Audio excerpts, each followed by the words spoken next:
There is a love holding all that I love. There is a love holding me. I rest in this love. There is a love holding you. There is a love holding all that you love. There is a love holding all. You rest in this love. There is a love holding us. There is a love holding all that we love. There is a love holding all. We rest in this love. You rest in this love. I rest in this love.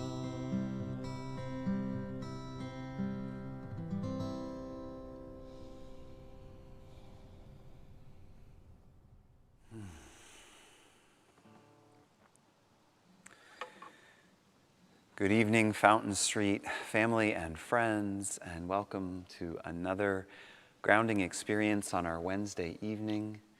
It is good to be back in this space together, to be called back to these practices. And this song, which we've used before, and I think we're going to be weaving in and out over time, that just reminds us of a central practice of trusting in love. Trusting in love, and especially at these times. It is hard. It is hard work. It is hard practice to trust in love. So we begin there.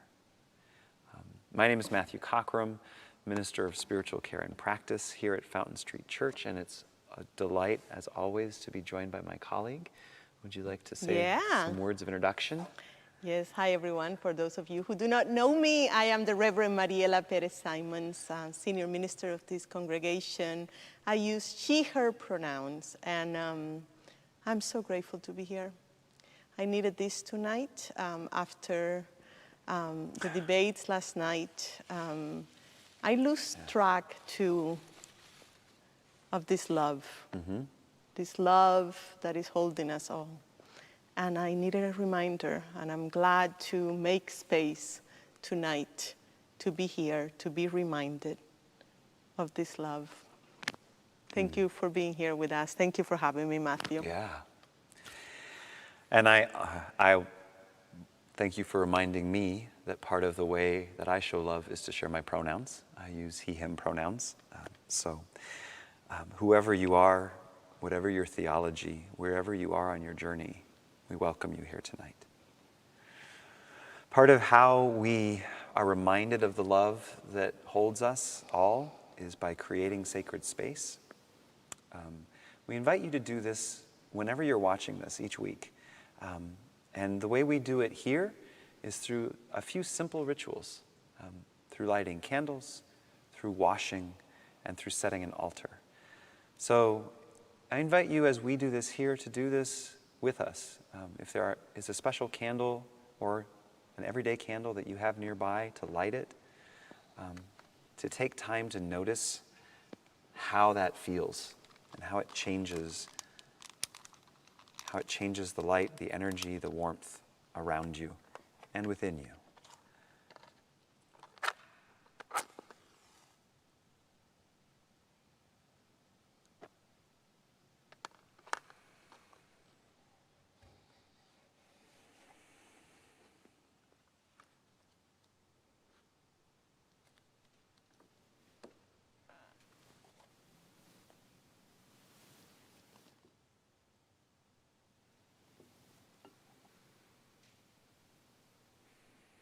And to notice what happens with your breath and your body as you focus yourself mindfully on this act of sharing light and warmth.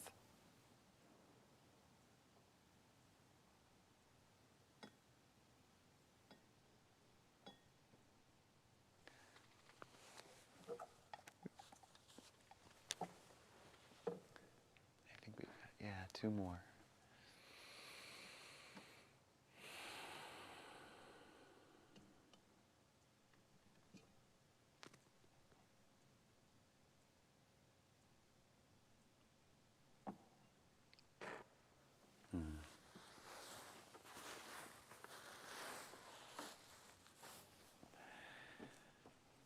Come around. And as I mentioned, we also have a ritual of cleansing, which you can do in many ways, many traditions, many practices. I mean, you can even, if you're at home, you don't have a pitcher or a basin, you can simply wipe your skin down or shake. You can use scent, oil, or smoke. We have water and a towel, and so we offer this to each other as an invitation to release that which is holding us back from being present to the love. So may I? Yes, please.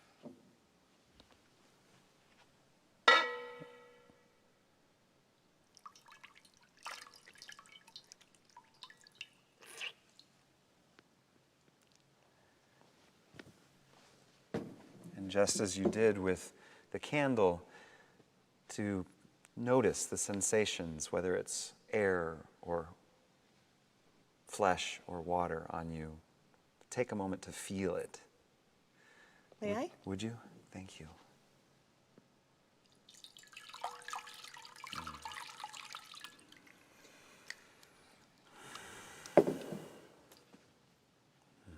Thank you.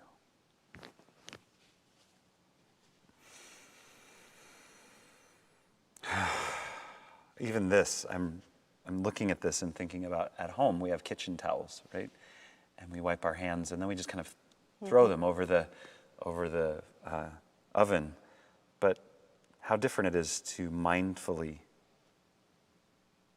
fold and place. I've been thinking about the work of Marie Kondo that became so popular a year ago or so, and in some ways, so many. I have been trying to practice that for many years as a way of just a kindness, even towards just everything around me. So the towel, instead of throwing the towel, how can I fold it carefully? There is a beauty, there is a mindfulness, there is a respect. It's a way of being. So you reminded me of that. Yeah. And then we set an altar each week to explore and to introduce, what is it what are the practices we're exploring, that we're bringing through into our lives. And so we bring items that are symbolic or maybe even practical, but that are reminding us. And this week, it's our second week exploring the good news of neuroplasticity.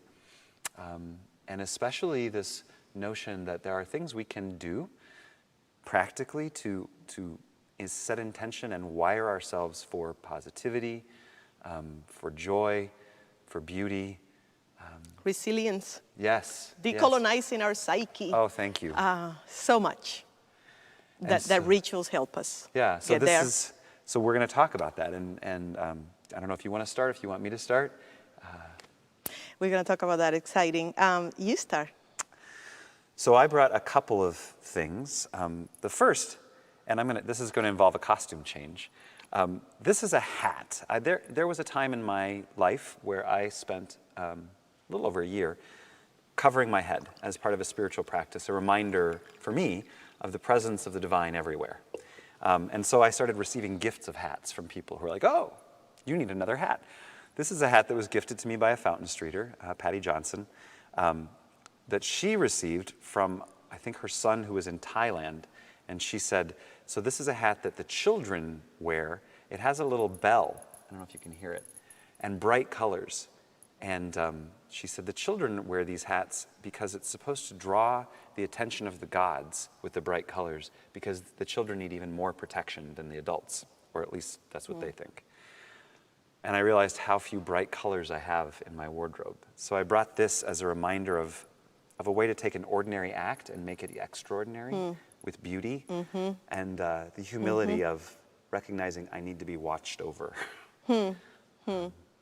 Interesting, because I brought this because one of the things that I didn't get to speak on Sunday, I actually wrote 5 sermons, and I have to bring it down to 2. But well, no, I wrote 5 sermons for each of the 2 that I did, and I had to cut so many things. But one of the things I caught is how, because of evolutionary reasons, our brain interprets color as a sign of vitality, of aliveness, right? The more colorful a fruit is, or just different things. Or flowers, you know, our brains at a very, very basic level interprets color as a sign of life. So I love, this might be one of my favorite colors ever.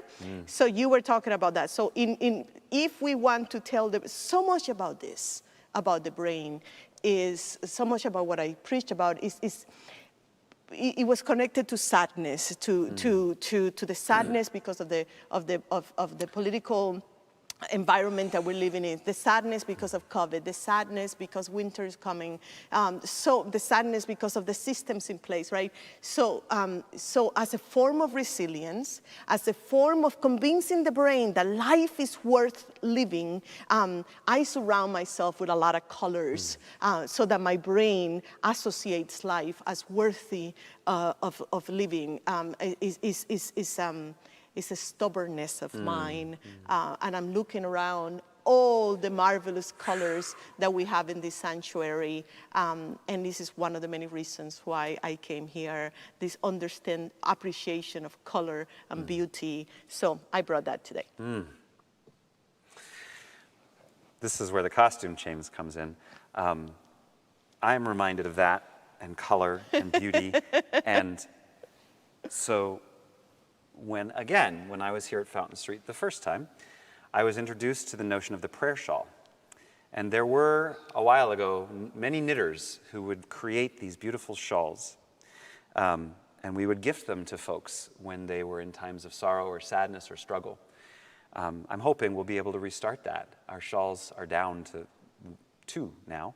But I took that practice with me when I went to Seattle. And they had a knitting circle, and it became an intergenerational knitting circle. And these people knitted these shawls and began to share that practice of faithfulness and beauty and creation. And then they gifted me with this one when I left. So occasionally, when I'm in special need of a reminder of a community or the communities that have held me and loved me, I don this. And then when I do that, oftentimes I find the right color hat to go with it. So I'm going to go from black to the purple today as an effort to convince my brain and to remind me, yeah, life is good. It's beautiful, tragic, challenging, and amazing. All of it, all of it. I say we're grown-ups. We're mature, we are, like I say, full-grown human beings. We can entertain the complexities of these times, the complexities of life, right? It's not all butterflies and rainbows like they say, right? And it's also not all lost. It's also, we are still here. The world, there is so much to live for, and there's so much to work for, and there's a reason why we need to stay strong and resilient and not giving up. And colors, again, at a very just basic level, our brains interpret color with aliveness and all of that. And so anyway, thank you. Yeah. Thank you. Thanks for the invitation. Now you've got something else here. I don't know if you're saving that for later. Yeah. Well, I just bring my tea with me everywhere I go, and I like to put it here because it's nourishing, it's soothing, and I have this whole theology of savoring. I say that one of my reasons for the purposes of my life is both to serve life, all of life, and to savor life, all of it. So I wish that you all could be, that we could all be together as we do this, but just as I invited you to wash your hands, light candles, I invite you to consider, what are the symbols in your life of beauty, of resilience, of determination, of the reminder that as challenging as life is, it is also precious and worth savoring. And I invite you to consider making a regular practice of keeping those symbols either before you and around you or on you, to adorn yourself with those. Because that too is part of this practice, right? It's how we convince ourselves over and over again, and how we dedicate ourselves to this. Yeah. I preached before about this idea. So it's of how adorning oneself, adorning one's bodies have been a spiritual, religious practice for millennia, and yet, so every piece of, you and I have had this conversation. You were wearing a very important piece of clothing earlier today. You're on your third clothes change. That every piece we choose to wear, it communicates something to my brain and to your brain, and how I do it intentionally as a spiritual, religious practice.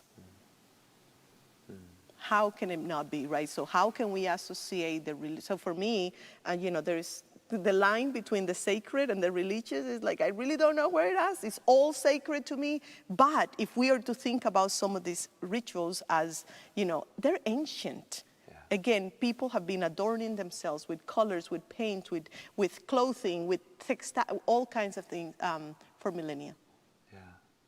To convey something, to be reminded of something important. And it's beyond it makes me think of the consumerist gaze, right? Or the male gaze, or the patriarchal gaze, or the whatever. It's more than that. It's a reminder to self of something.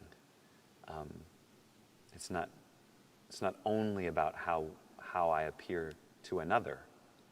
It's about how I present myself, and what I remind myself I am, who I am. Yeah. I'm also thinking about, so is there a separation between art and spirituality? So it's also an art form, right? That you're putting colors together. So the creativity that can be put into dressing ourselves a certain way. So for me, again, I don't know where the line is between religion and creativity, and spirituality and creativity. I'm preaching on this in a couple of weeks. So yes. Yes. Yeah. So, I've got a couple different directions to go here. One is music, and the other is adornment, a little bit more adornment. Do you have a preference? Music is good. Okay. Music is always good. So, this song is written by a colleague of ours, Reverend Mary Gregolia. It's called "I Am Ready." It's a fairly short song, and it's repetitive. It's I am ready to open. I am ready to open to love. Will you help me? Please help me. And then it repeats. And the beautiful thing about songs like this for me, two things. One, you can change that word love to anything, to hope, to beauty, to peace, to joy. And so we may do that as we go. The other thing about this kind of a song is that in using music as meditation, I've been taught that it takes at least 10 times through a piece of music before we kind of settle. I don't know if we'll make it all through 10 times, but I just want to invite you to settle into this piece and let it move you, and see what it is that you're willing to be open to, because this is the practice.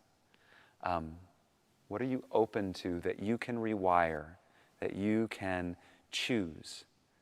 Beauty, joy, life, wonder. And then either sing along or just hum or just move, but notice what you're ready to be open to and what you're asking for help opening to.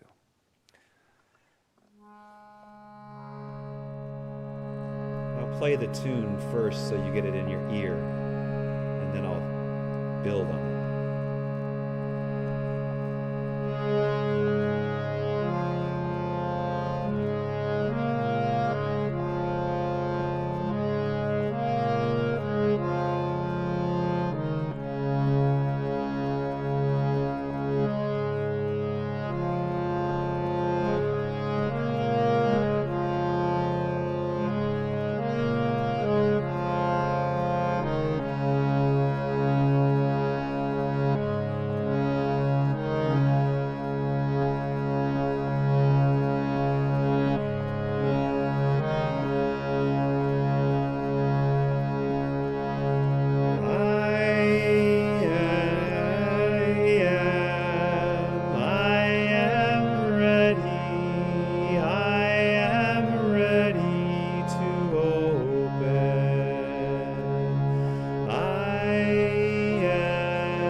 reminded that just as the bell, you know, and the bright colors remind me of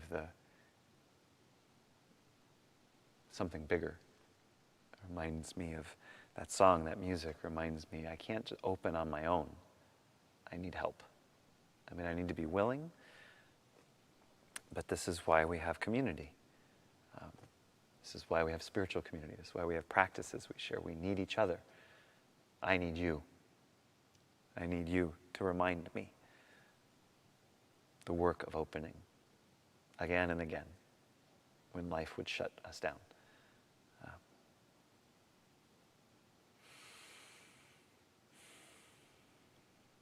Remember that poem that you, Matthew shared a poem with me about closing the heart. This is my interpretation of it. And I felt it was about love. And I said, that is like the autobiography of my heart, of this closing and opening and closing and opening. And so I'm thinking about that and how, right, so it's a trauma and abuse and comments and society is constantly telling us that we are not, you know, all these things, right, proper enough. And so to close the heart, right? And so there's this constant practice. Because the minute I do that, I lost. The minute I close my heart, the fear and the all of that, one. So it's this constant and it's an ache. It hurts. Yeah. So the tendency is to close. So it's this constant practice of reopening and operating from that place. And it's so hard, right? Because your trust has been violated over and over. Every time you do this, every time you do, right? And so I think that is so much part of the work. The moment I close that, my heart, my love, my ability, I am close to, there is the love that is holding us all. Yeah. So only my ability to remain open, it's what makes possible this spiritual connection to what I call the love or the beloved, right? The love that is holding us all. Yeah, so. Thank you. Thank you for that reminder. I mean, both of that poem, which we'll have to share sometime here or elsewhere, and also of that, I mean, the words that come back to me from that poem, I think it's, well, making and remaking again and in systole and diastole. So it's this, that's why it's a practice, right? It's because we will get closed again, and there's this opening that we have to do. And I know some of the work that we've both done around noticing like this, and how for safety we have to do that sometimes. And also then we can open again, presenting ourselves, our love, to the greater love. I'm thinking of, there is a wonderful TED Talk that I know many of us have watched. Amy Cuddy, I think it is. It's about posture, right? So she didn't talk about this, but I have noticed, I've heard other, you know, when people are grieving or when people have tolerated a lot of abuse and trauma in their life, you see it in their body language. It's this kind of like closing. You can see it kind of a little bit like physically you start, right? And so in this TED Talk, she talks about this, right? Like you see, so she teaches in universities and colleges, and you see some of these young men that come and they just sit, you know, a certain way, taking all this space. And you see, and she speaks about a lot of the female students that do this and they come, right? It's how all of that programming, how our brains have been shaped and this like, so it makes us do this. So this, the body, there is one of the greatest books, you know, in healing trauma and all of that I didn't get to talk about on Sunday. It's the body keeps the score. the body keeps the score, right? So it is in the body, our trauma. So as a way of liberating ourselves, how do we make these practices of opening up, right? The more I do this, the more it reminds me of keeping my heart open to this experience. But again, as you say, as with seasons, as with the ocean,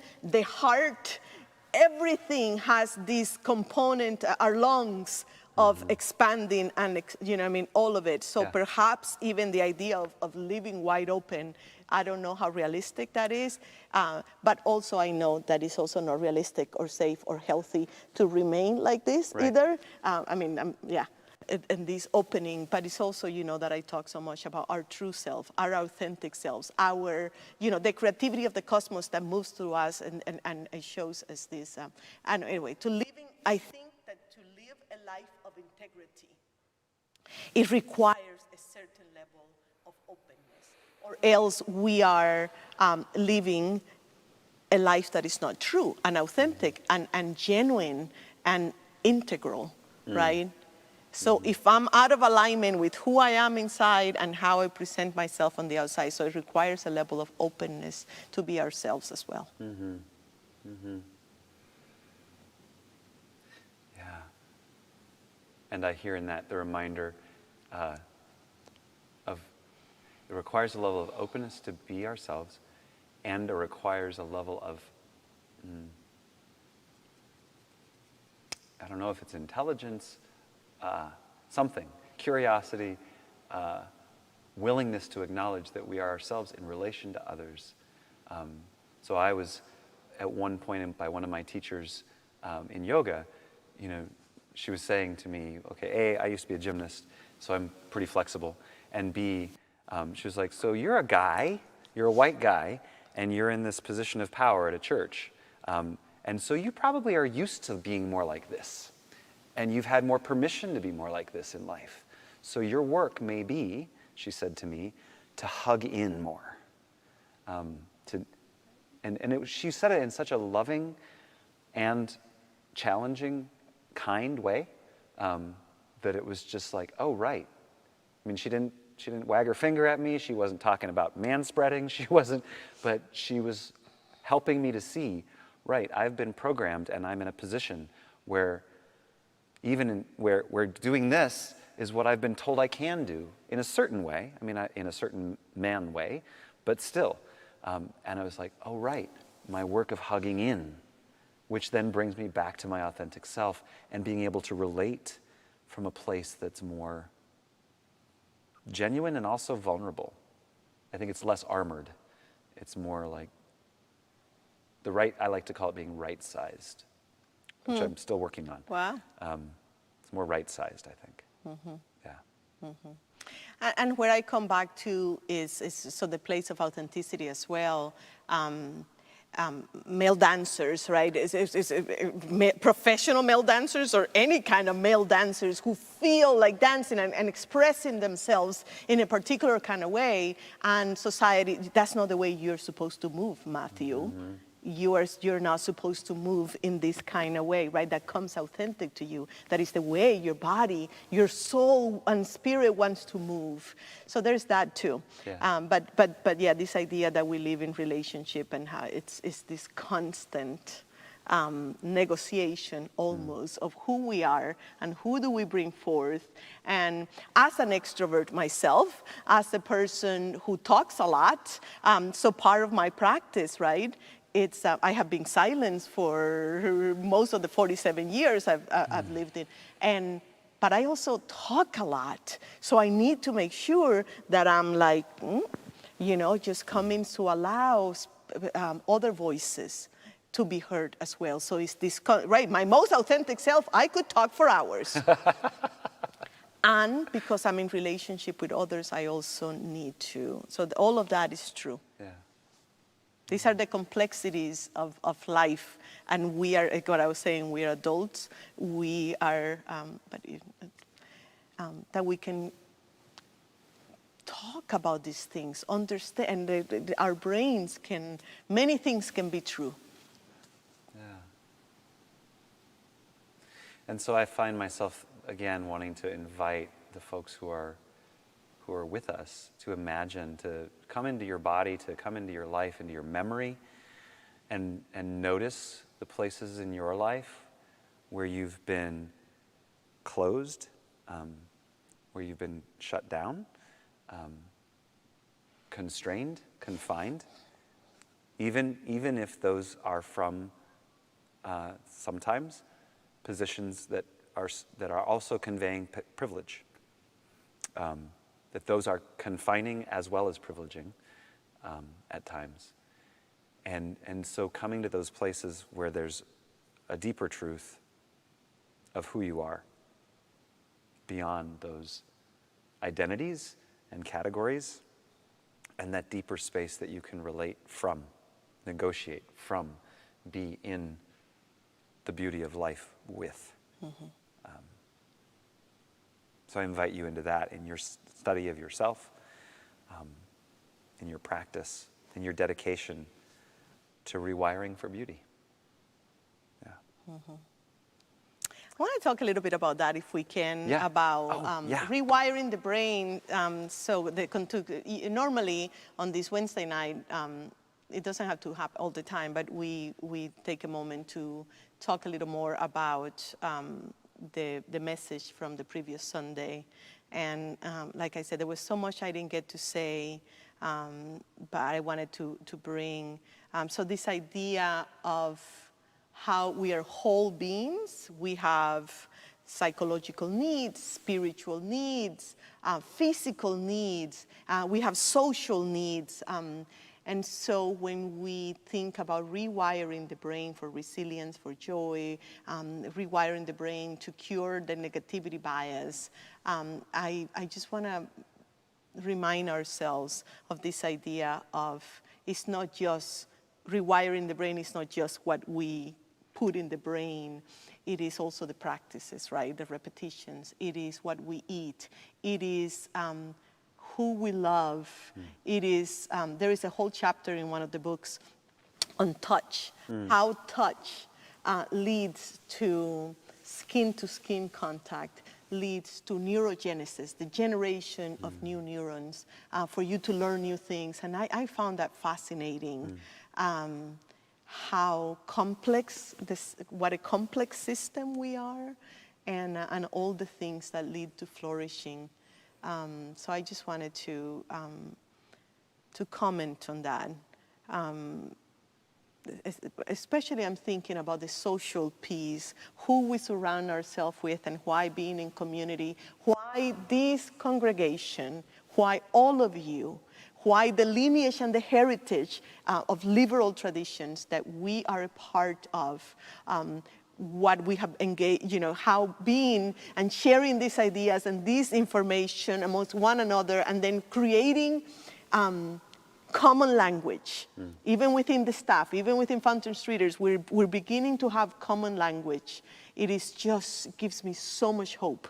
It is so exciting for me because, again, rewiring the brain is not something we just do alone in our own heads. It's done in community. It is done with rituals. It is done with colors. It is done with what we wear. It is done with what we eat. It is done with how we rest. This is a big piece. Rest. Yeah. Restoration versus the capitalist go, consume and conquer. And so it's all of that, and I just wanted to take a couple of minutes to mention that. Yeah, thank you. Thank you. Practice. It will take practice. And that means again and again. And I'm reminded that means we will fall short. We will not always be perfect. We will be imperfect. Can we be imperfectionists with this?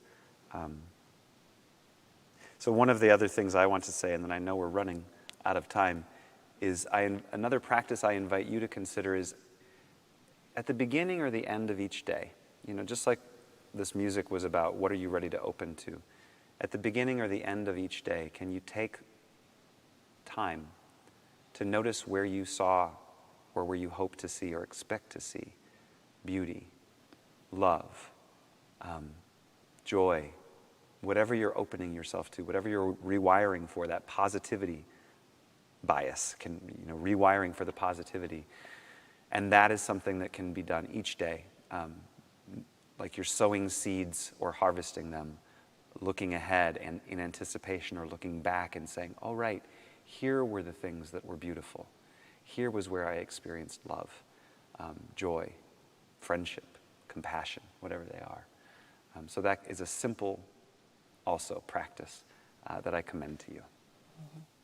There's one of my teachers said that their teacher used to take them, I don't know how long, to walk like 50 feet from the cabin to the creek, because their teacher would stop and look at every flower and at every little bird and in every, and so they had rewired their brain to notice the beauty all around them. This is, I have always been so moved by the Navajo people's, the beauty way. So the beauty way is a way of being, is a way of noticing beauty above me and beauty underneath, right? Beauty beside me, and I said beauty within me. It's a practice, like you said, and then eventually really it becomes automatic, right? That you're not just looking, seeking it, searching everywhere. It just comes to you. It comes to your awareness, to your consciousness, and then, right? So it's, Mark Nepo says, that a lot of this grace is like, so first you have to to catch the wave of grace. First you have to struggle, like all the effort that it takes for you to swim, and then you catch the wave, and then you just let the wave carry you. So I want to leave you with that metaphor, right? For anything you want to implement in your life. Right, new practices, new ways of being. There is the kindness of folding the kitchen towel. It takes effort at first, but then it's like catching that wave of grace that just brings you, delivers you. Another metaphor is, those, I always forget the name of those things at the airport that just carries you, right? What is it? The People mover. The people mover, fine, right? You just stand there and it just carries you. So that is the good news of neuroplasticity. So we're going to close with that song, There Is a Love. I'm going to invite you to let this remind you of that truth that we're practicing catching up with, so that it can carry it. It can carry us. It can carry you. And until next week, just wishing you good practice and much love. There is a love holding me. There is a love holding all that I love. There is a love holding all. I rest in this love. There is a love holding you. There is a love holding all that you love. There is a love holding all. You rest in this love. There is a love holding us. There is a love holding all that we love. There is a love holding us. We rest in this love. You rest in this love. I rest in this love.